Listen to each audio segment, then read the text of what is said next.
seperti suami saya dan family dan kawan-kawan saya.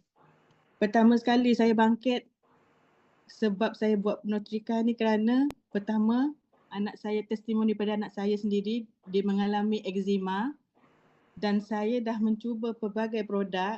Awal-awal saja baik, kemudian berbalik lagi eczema tu. Kemudian saya alhamdulillah berjumpa dengan Kak Zeti offer lah Nutrika ni. Dan selepas anak saya makan Nutrika, membaik eczema dia dan tak berbalik lagi. Alhamdulillah.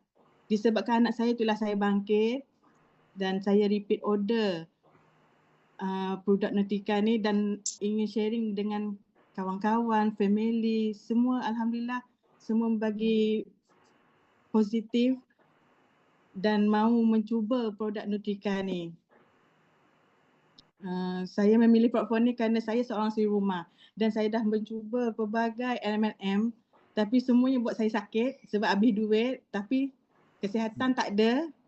Dan saya memilih dengan Nutrika ni lah saya dapat menjana income dan saya berjumpa dengan ramai leader, ramai kawan-kawan baru, Uncle PA, Lina, dan di sana dari Mak Esah jugalah sebab selalu mempertemukan kami di rumah kami di Selayun.